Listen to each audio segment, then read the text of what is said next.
warahmatullahi wabarakatuh. Waalaikumsalam warahmatullahi wabarakatuh. Gimana kabarnya kakak-kakak? Sehat? Sehat Kak. Alhamdulillah ya. Saya Cindy Francisca dari mahasiswa Stikes Alisa Padang ingin melakukan penyuluhan kakak. Saya melakukan penyuluhan tentang pemeriksaan payudara sendiri. Bisa disebut dengan sadari. Pemeriksaan payudara sendiri ini biasanya kita lakukan untuk menghindari kanker payudara atau tumor yang ada pada payudara anak-anak remaja atau anak-anak usia subur ya kakak. Biasanya keganasan payudara merupakan keganasan terbanyak kedua pada wanita setelah keganasan mulut rahim. Oleh karena itu, pemeriksaan payudara merupakan hal yang sangat penting ya kakak. Suatu keanehan bahwa sebenarnya paling sering diraba sekitar sedikitnya 2-3 kali sehari saat mandi, tapi mengapa menjadi keganasan terbesar kedua pada wanita? Rupanya wanita sering kurang memperhatikan dirinya sendiri saat mandi, sehingga luput dari perabaan yang serius. Apakah kakak-kakak pernah meraba payudara saat mandi? Pernah kak. Sering? Sering kak. Bagus.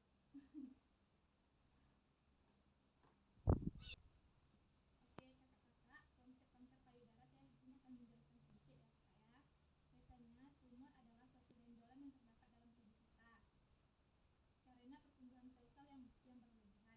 Kanker payudara adalah benjolan yang terdapat di sekitar payudara dan sudah menjadi tumor yang ganas.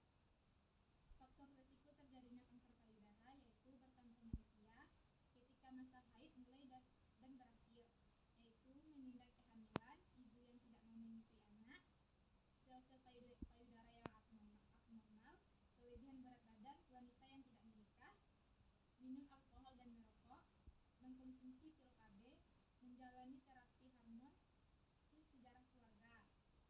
Oke, proses perkembangan kanker payudara itu memiliki 3 stadium ya kakak ya. Yang stadium pertamanya itu besarnya tumor tidak lebih dari 2-2,5 cm ya kakak. Tidak terdapat penyebaran. Kemungkinan penyembuhan sempurnanya adalah 70%. Harus diperiksa di laboratorium. Kalau stadium 2-nya, tumor lebih besar dari 2,5 cm, terdapat penyebaran. Kemungkinan sembuh hanya 30-40%. Itu pada stadium 2 ya kakak. Kalau stadium 3-nya, tumor sudah cukup besar, sel kanker sudah menyebar ke seluruh tubuh, kemungkinan sembuh pun sedikit. Kadang sampai dilakukan operasi pengangkatan payudara. Penyebab kanker payudara tidak ada satupun penyebab spesifik dari kanker payudara. Sebaliknya, serangkaian faktor genetik, hormonal, dan kemungkinan kejadian lingkungan dapat menunjang terjadinya kanker ini. Bukti yang harus bermunculan menunjukkan bahwa perubahan genetik berkaitan dengan kanker payudara. Namun, apa yang menyebabkan perubahan genetik belum diketahui. Perubahan genetik ini termasuk perubahan atau mutasi dalam gen normal dan pengaruh protein baik yang menekan atau meningkatkan perkembangan kanker payudara. Hormon steroid yang dihasilkan oleh ovarium mempunyai peran penting dalam kanker payudara.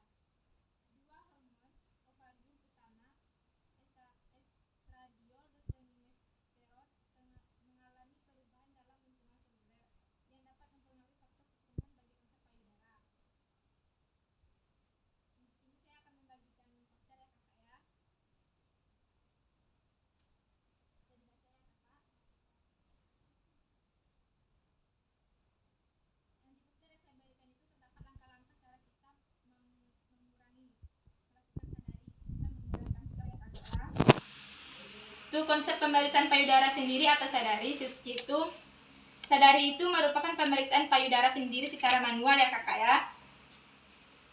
Tujuan dari pemeriksaan ini adalah untuk membantu wanita melakukan deteksi dini adanya kelainan pada payudara. Pilihan waktu yang tepat untuk melakukan sadari adalah antara hari ke-5 sampai 10 siklus menstruasi dengan menghitung hari pertama haid sebagai hari 1. Wanita pasca menopause dianjurkan untuk memeriksa payudaranya pada hari pertama setiap bulan untuk meningkatkan rutinitas pemeriksaan payudaranya sendiri. Sadari meliputi langkah satunya yaitu berdiri. Kalian itu enggak sih, Cah? Tidak seperti yang kakak lihat bisa kali. Jika kita ingin melakukan langkah-langkah sadarinya, kakak bisa lihat di posternya gimana cara kita melakukannya gitu. Di sini kan kita terdapat bisa berdiri di depan cermin dan melihatnya. Terus kita bisa dengan mengangkat tangan ke pinggang, dengan melihat apakah ada benjolan yang ada pada payudara kita. Lalu bisa menekan payudara kita dari atas sampai ke bawah. Di sini kita juga bisa melakukan pemeriksaan dengan memutarkan. Di sini kita juga bisa melihat dengan kita meraba dengan melingkar pada payudara kita ya kakak ya. Kita bisa melihat apakah ada benjolan, yang bisa merasakan apa ada benjolan pada payudara kita. Di sini kita juga bisa melakukan cara dengan meraba dari kanan ke tengah, apakah bisa terjadi pengeluaran cairan pada puting payudara kita. Dan kita juga bisa melakukannya sambil berbaring ya kakak ya. Baiklah, dari materi yang saya sampaikan di sini, apakah ada kakak-kakak yang ingin bertanya? Saya kak. Ya kak, silakan.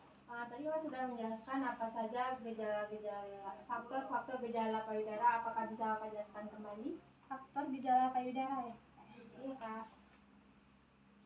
Di sini ada faktor risiko terjadinya kanker payudara ya kakak ya. Yang pertama itu kita pertambahan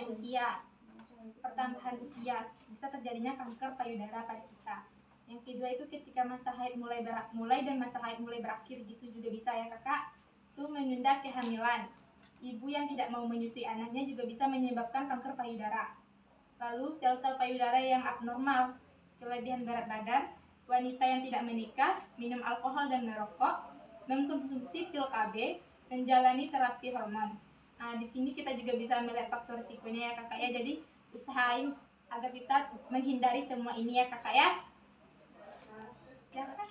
Apalagi kakak, ada yang ingin bertanya lagi? Tidak kakak. Baiklah kakak, saya ingin melakukan sedikit evaluasi ya.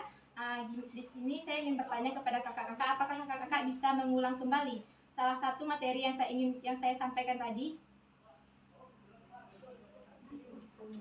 Saya kak.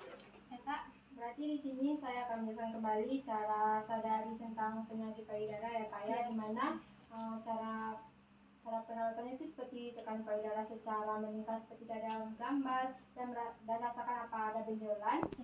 Selanjutnya di depan cermin kita bisa angkat tangan dan periksa apakah ada kemerahan atau bengkak di payudara. Seperti posisi berbaring dan tekan kembali payudara secara melingkar. Tekan payudara dari atas ke bawah seperti pada gambar dan rasakan apakah ada benjolan. Sedikit dari saya. Bagus ya kakak ya. Terima kasih ya kakak ya sudah mendengarkan dengan baik. Apakah kakak bisa menjelaskan lagi atau ingin menambahnya lagi? Tidak, terima kasih ya kakak ya. Terima kasih, saya sudah memakai waktunya sedikit ya. Assalamualaikum warahmatullahi wabarakatuh. Waalaikumsalam warahmatullahi wabarakatuh.